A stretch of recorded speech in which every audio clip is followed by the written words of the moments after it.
Are you wondering how you're going to kind of crack through that next level in your business with your marketing? Now, this video is not one for a new investor. It's not one for someone who's not already doing really consistent marketing. It's not for someone who doesn't have any leads coming in right now. Who it is for is if you've already got a business that's growing, if you're already generating consistent leads, closing consistent deals, how do you add that lever in your marketing and take it up to the next level? Because that's where it gets exciting. Because that's where it gets exciting. You start to add magnitudes of results to your business by making some simple switches in your marketing. And the reason I'm saying this is because in a competitive market like the time I'm recording this video right now, your sellers, your buyers, they have lots of options, okay? So if anyone is kidding themselves to think that you are the only option for your prospect in that market, it's not true. So how do you make sure that you're delivering the message that's going to crack through all of that marketing clutter out there, that delivers that message that's going to crack through to that prospect so they choose you versus the dozens of other competitors that you're working around? Okay, how do you do that? Well, it's by tapping into what's already going on in your prospect's brain. Okay, one of the biggest marketing resources that we oftentimes don't use is the conversations that are going on in your prospect's brain before they ever reach out to you. And if the first thing I'd really encourage you to do is get to learn your prospect inside and out, better than they know themselves. How do you do this? When you're on the phone with your sellers or your buyers, ask them questions. Hey, how did you get to my website? Where did you find out about me? Man, so why did you give me a call versus all those other direct mail, those postcards on there? What was it about me that stood out? After you close those deals, ask them those questions, get those testimonials, but ask them the questions not just so you can get the testimonial, so you can get the data and information on how your prospects think. And I'm gonna show you how to use it in your marketing, okay? So once again, you close the deal. Hey, awesome, so how'd you find out about us? What was it about us versus the other investors you were working with that kind of tipped you over the edge to have you work with us? They're going to say specific things, and those specific things are giving you a direct line into their brain and the way that they think. And now we can start to use those words, use those conversations to connect with them better, to show them how you are the best solution, and to make sure you're crafting your marketing so you're the clear best solution, not just the one that offered them the most money, okay? If you do this right, you could offer them less money than your competition and you can still close the deals. All right, I'm gonna show you how.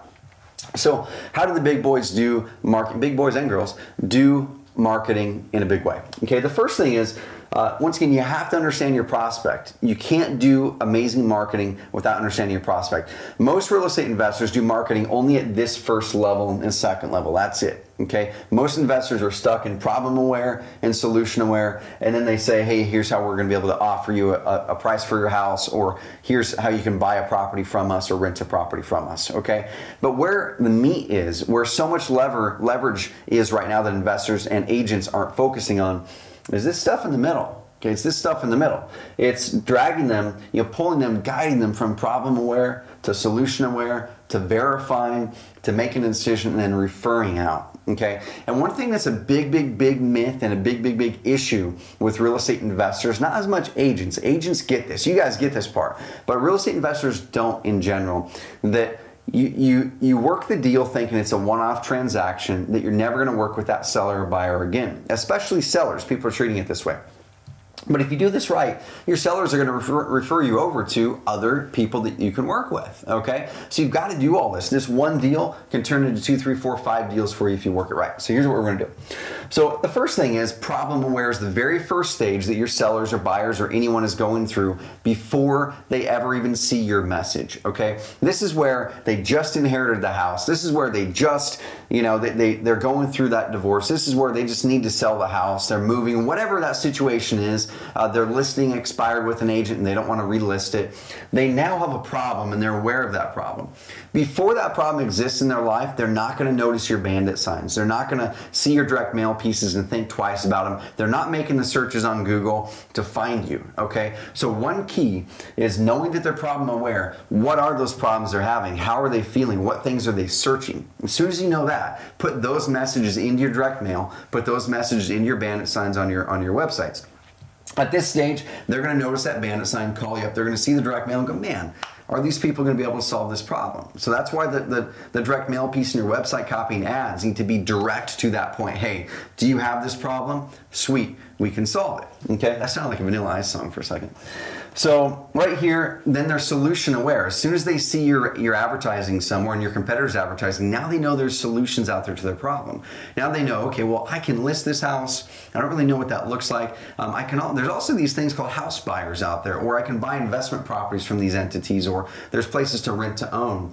Okay, and then they know that that exists. But how do we then make sure that your solution is the one that stands out in their mind?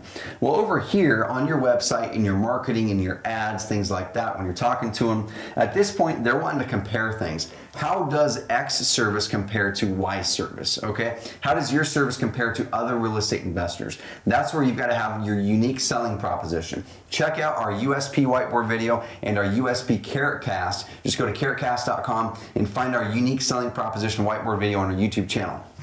You've got to have a clear value on why you are different than the others, and also compare you as a real estate agent versus for sale by owner, or you as a real estate investor versus listing with an agent. Compare those with content on your website and in your advertising. Okay, right here, next, what you want to do is, how does the process work? Because people want the process to be transparent. They want to know going into it that they're pretty clear how the process is going to go down. And this is one of the biggest things I want to challenge you guys as real estate investors, that for some reason there's something in the psyche of a real estate investor, a house flipper and wholesaler, that makes you believe that you cannot be completely transparent with the way you're developing your offers. And if that mindset stays in your brain over the long term, you're going to lose deals versus the investors who grasp that, hey, you know what? Our prospect really cares. They really want to know how this works. And if I can add transparency to the process, if I can gain trust and credibility, if I can show them exactly how I'm coming up with that offer and not think that by doing that, it's going to put me at a disadvantage, you're going to win. How is Open Door, a company that's valued at over $1 billion just in 3 to 4 years, how is Open Door winning the game in the markets that they're going after? It's not because their marketing is that much better. It's because they have a very clear value proposition, and people know exactly how their offer is going to be calculated. Exactly. And then the process is transparent throughout the whole thing. Okay. So next, what we need to do is, if we've done the comparisons with content, we have ads that pop up on Facebook that say selling a house to an investor versus an agent, or an ad that says something effective. One of our clients, Brad Chandler, has a great ad that says, don't work with those fly-by-night investors. Here's why. Then it serves up a testimonial that has a seller that talks about working with 2 of those fly-by-night investors that didn't fulfill on their promise of their offer, and how Brad did. So that's comparing, that's planting seeds of doubt in that prospect about the other people and strengthening your position. Next, once they understand their options out there and how they differ, now they're going to go, man, so there's 4 options or 3 options or 2 that I really think are pretty good. Which one should I work with? So they're going to go into vetting and verifying phase. They're going to be Googling your company name plus reviews. They're going to be looking for Better Business Bureau, not just that you have a BBB profile, but you have a positive review profile. You've got a dozen or 2 dozen reviews that are 4 out of 5 or 5 out of 5. Okay, this is where you start getting testimonials and video testimonials of your prospects and clients talking about the experience of working with you, talking about your character, that you follow through and you close the deals, that you fulfill on the promises you make, that you don't weasel out of your contracts because you can. Okay, and this part is huge, because if there's 4 or 5 options they're looking at and they Google you and they don't find anything that gives them that warm and fuzzy that they really want to work with you, but they do with someone else, they're going to win the deal. I have a question for you. Who has ever purchased a product or decided to not purchase a product, any product, because of one review that you saw, just one? That happens all the time. You're on Amazon and you're looking at it, and there's one review that's like, man, I'm not going to get it, because if that person experienced it, there's a chance that I might as well. So if we're not thinking that same way in our businesses, that one review, that one testimonial, that one bit of credibility can completely tip the scales from someone working with you to someone working with someone else, then we're kidding ourselves.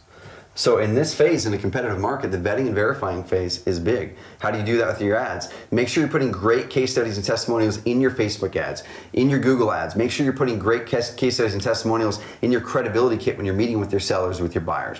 They need to know that you're a great company to work with, and there needs to be overwhelming proof that you're a legit person, you're honest, trustworthy, and you will fulfill on your promise. All right?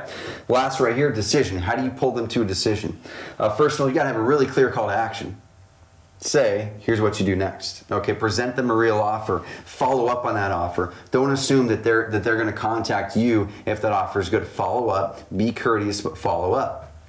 Timing is a big thing there. Transparency, once again. Add as much transparency to the entire process as possible. Someone opts in on your website, don't just kick them out a generic email and then just land on their doorstep in 2 days, okay? Send them an email or pick up the phone and say, hey, you know, Drew is actually going to be at your door at 4 o'clock tomorrow. Drew's been with us for 2 years or 5 years, or it's actually going to be me. You know, I'm going to be pulling up in my truck that has XYZ on it, so expect that. And here's a few things I'm going to be walking through when we get there, and then we can kind of talk about what we find. We can talk about the value of the home and kind of work out a fair offer there for you. Does that work? So then they know exactly how the process is going to work.